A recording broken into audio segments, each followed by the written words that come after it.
Hi, this is Damien from AtHope, and I am an Axiological Atheist. And I am in Indianapolis, Indiana. And I'm here to do a caring Firebrand atheist activism event. And what the event I want to really do is address, basically the separation of church and state, child religious freedom rights that, of course, are not the same as what a religious parent like to believe, but that would be their rights.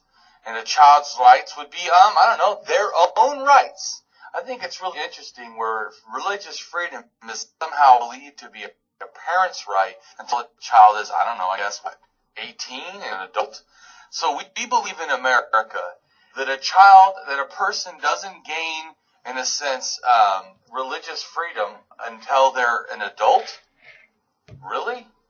I think that this needs to change. We need to be fighting for the rights of children. And that means their rights to believe as they wish, regardless of the parent's belief. And I think it's interesting how a lot of times it's taught like, we're teaching them culture. Of course, it's culture with a belief, right? So you mean is you really are pushing them to believe something, not just have culture like you wear clothes or a certain style. No, it's not a certain style. It's a belief. And it's not just one belief. It's always interesting to me how it's projected that somehow God is like this belief that floats in the air, like nothing is attached to it. No presuppositions. Speaking of presuppositions, I know there's apologetics that is a presuppositional apologetics for Christianity. I have no problem with the presupposition part. The presupposition is basically an idea that had come before another idea, and that's how you got there. In other words, if I say that I am real, well, that also means, that there's a real world for me to be in. It's almost like a default. I'm not floating in the air once again. Same with the God concept. That it's just a concept without meaning because there's nothing to attach that concept to. But speaking specifically about the event that I'm going to be doing, I really want to also talk real quick about, philosophy, like how do we know things? Because they don't know what they're talking about is one thing that we need to know. And they project like God. I always find it, for me personally fun to always go back to the first presupposition. What is a God? I don't even accept that I know what that term is when I'm told it. Because first off, if we really think about it, we don't know what that other person is really meaning. Even if they say, well, I'm a Muslim, I'm Christian, you still don't really know how they view the God concept. Not really. I mean, it's like somehow we've been fooled into believing there's this humongous architecture of what a God is. No. You can't get the same answer of what a God does, believes, wishes, wants, whatever, in the same religion. You probably can get differences in the same church, the same family, without the same beliefs of a thing that's supposed to be real. How's that possible? We don't have, in a sense, different beliefs of, this height of a mountain. It's an accuracy. We know it's so many thousand feet, or it isn't. I mean, it's not really like everybody can just give their opinion. The reason why the God concept allows so many opinions is because it is not a real thing. It's not a fixed thing. It's not like there's only one type of a God, supposedly, and with too, like they'll say God, but they never talk about the thing itself. They will talk about what it believes, what it does, whatever. And that's where, to me, you see the real biggest difference. Like one will say that, well, God would, of course, hate gays or kill gays. Another one might say, well, the gays have rights. It's not the same God. Can't be. It cannot be the same God with two completely contradictory thoughts. And yet, this happens all the time. In fact, this is the norm. That there is not a uniform, what is a God? And this is always fun to me because I try to hold people to get to the point that they admit they do not really know. I love that. And because to me, that's winning for us. When someone who thinks they know everything 100% will admit to you they actually don't know, we've done something for them. We've actually helped them. We've helped them to see that they don't know. I can all day long tell them, you don't know. It will not have the impact when they admit to themselves and to you they don't know. That's why I like asking, what is a God? And they'll say, oh, well, a God is, it's a creator of the universe. Like, that would be a behavior you think this God did. This is not the same thing as saying you know what a God is. You're just claiming, without saying what it is, you're just claiming another thing you think this mystery being can do. And so I hold them accountable to the thingness. I want to know, what is a God? What is the thing? Not what you think it can do, its powers, whatever. What is it? And when I get them to finally admit, whether it's a philosopher or a regular theist, to admit that they don't really know. And in a sense, they realize nobody really knows. Ah, wonderful.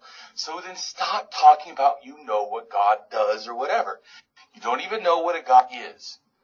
And it's very obvious that no ultimate theism is evident in theism. Because there's thousands of kinds of gods. And even if you only had one God, like say Christianity or Islam, yeah, I still don't agree. The one God supposedly talks directly to man, supposedly active in the world, and yet somehow complete difference. And to me, that's evidence of their falsehood. That they decide to not see and not to investigate. I know, I was the same way. I was taught not to think. Theism is not a way of knowing things. It's an active way of not knowing things. Not really understanding the world. And the more theism you add, the less you really understand the world. So someone who says they're really deep in faith, generally, not always, but generally is a person that doesn't know almost shit about the world. They may know a lot about their religion, about their faith, but it has nothing to do with nonsense. In other words, no Bible, no Quran is needed to have a good life. It isn't. It just isn't. So these are abstracts. These are secondary things that someone has added to life. They're not realities. So because they're not realities, they do not belong in the public. They are your personal nonsense. Free to have that nonsense. I'm a secularist. I totally support everyone's right to have a religion. Any belief they want, really. It's the actions I don't like. It's like someone saying that they have the desire to rape. Well, that's not a good desire. But just desire without action means they're not a horrible person. They're just horrible here. But it's the action. So to me, it's not that you have this religion, you believe that God is real or something. It's when you believe God is real and you go out and treat other people as if they're not as valuable because they do not believe God is real, or they don't have the same belief in God, or they have a little different version than you personally have of what they think the God is, or the God wants, or the God needs, or the God, believes, or whatever, or wants them to do. It's no different to me. Like a lot of times, people with mental illness, with schizophrenia will hear voices, It doesn't make those voices real. You may experience them. People may feel like they experience feelings, that are amazing. Feelings amazing, it's not the same as actual proof that there's magic in the world. We're emotional beings. So when someone goes, well, I felt stuff, I'm like, yeah, we did that. That's a very human thing. I took one class on psychology. We're extremely emotional beings that like to do all kinds of, emotional, attachments to stuff that, whether it's real or not real. We touched ideas to political parties, into myths like religion or gods. But to me, it's not about, saying that you can't do that. It's saying that you get to do that, but not impose it on me. And the problem about when religion is in power, like I said before, whether it's, in the home or whether, it's in the public, whether it's in government, when religion has power, they want to enforce the people follow it. Whether, and this is true, if you look at a Muslim country, majority Muslim country, generally, there's going to be some oppression of non-Muslims. You look at almost any country with the majority religion is in power and is more of a theocracy. Everybody else, in a sense, that's not of that religion is going to suffer. And that shouldn't be that way. And I don't think that, even people of that religion should want that. Because just look, like I said, what Christianity, let's say, tomorrow they're going to make, finally officialize, Trump or whatever nonsense asshole. But he's going to, officialize that, Mike Pence wants Christianity to be the religion of America, and Trump makes a law to pass the religion of America. Okay, what religion? Okay, he's going to choose Christianity. All right, there's 41,000 branches or denominations of Christianity. Which one is right? All of them? Are the Mormons right or are they wrong? How about the Catholics? How about the Jehovah's Witnesses? How about the, Southern Baptists or whatever? I mean, there's so many. And look at these religions and Christians have fought deadly wars with each other, the Catholics and the Protestants. And it's not like even these, and these are, remember, to me it's so funny that these are the same faith, supposedly. The same with the Muslims, they have the Sunnis and the Shiites killing each other. And supposedly they believe in the same book, the same God. It's just, it's diabolical how somehow religion is given this status in society as this beneficial, healthy. Really? Because every time religion is pushed more in society, it gets shittier. People get oppressed, rights get violated. No, actually, it's as a society becomes more secular, that everyone starts having more freedoms.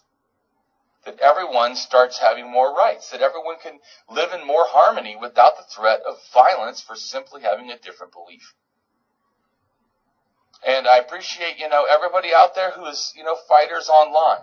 I'm a person that does it in the public and online. I do it in videos. I do it in my life. I'm constantly an out atheist every time, in every way, to everyone. And it's had some effects that were not always positive. But every time I feel a negative effect, I go, man, we need to do this twice. Do it double. Do it more. Do it multiple times. Every time that somebody forces us not to do it, not to say we're an atheist, not to, say that God is not real in public, every time we're attacked, every time we're told to stop, every time we're put down, every time we're silenced, is a call to speak more, to do more. I am, that way, and I feel like, a lot of you are that way. I've seen a lot of people online take a lot of hell. That's why I respect people do online activism. To me, do whatever you can with what you got, because it is all needed. Dude, we need 1 million people out there doing stuff. We need more. I hope I inspire people, to go and do more activism. We need it. We need your voice. We need you to speak out.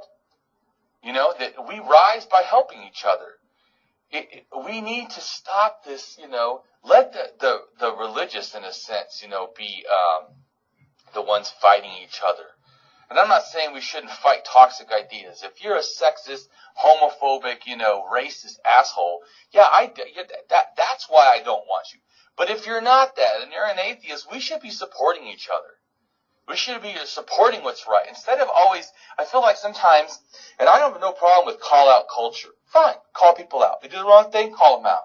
But then work for change. And I'm not saying people that call out don't do that. I'm just saying take that same passion and apply it to doing something in the world to change what's wrong. If you are that aware with what's wrong, great. Try to change it. And I'm not saying everybody's always in the position or safe to do that. Maybe you can't. And also understand that maybe you have to be unsafe. I'm unsafe. I'm coming here to Indiana. I left, a safe Seattle. I came here. I told people about it. I told the religious about it. And I got a death threat. And you know what? I'm still here. And we all need to do it because it matters. And I also, though, appreciate people that can't do it at all because of your situation. I know some people would lose a job. In fact, I almost didn't get a promotion at a job, at a trucking job, because I was an out atheist. They said there was better candidates. Oh, you mean religious candidates? And so I went and talked to a manager, and I ended up getting the position, and I had to fight for it. But man, the fact that I had to do that, how is my ability to drive a truck affected by it because I'm an atheist? I mean, what the hell? But so it is not something, that everybody can just do with impunity, but that's also why we need to do it more. If you can, and your job is not on the line, please go out and do activism. Please speak out online. Please tell your family, tell your friends, whatever, your work. Do everything you can to make this safe. Atheism doesn't have to be dangerous. Just like before it used to be that people were scared, to come out being gay. Well, now there's pride parades. And people are still being harmed. We need to do that. It's that kind of activism. Silence does nothing but help the oppressors. It is not helping the victims. And there's victims, believe me, and not just adults, but children. Children are being victimized by this juggernaut of religion that wants to force itself. It's not a belief, it's a force, it's an acceptance. I was told I was a Christian, that's what my family was, as if somehow I had to believe that. And, I think about it now, that to me is in a form of abuse. You're intellectually abusing me by only giving me this nonsense and not allowing me to think. And to me, this happens all the time. In fact, it's seen as a good thing. Like, I'm taking my children to Sunday school as if somehow, wow, they're going to be Sunday school. You mean that place where they basically teach a bunch of lies and indoctrinate children at will? You mean that place? Yeah, that's not a good place.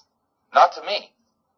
To me, that these things, because just think, are they really teaching them science, history? Are they trying to make them think? No. This is what happened. The world was created by a magical being that we know nothing about, except for a few stories that make claims. And this magical being that we have no justification for believing, since there's no magic evident in the world at all, in even a small way. But we believe that magic is not only in the past, it created supposedly everything, but magic is here now. In fact, it's working in your life right now.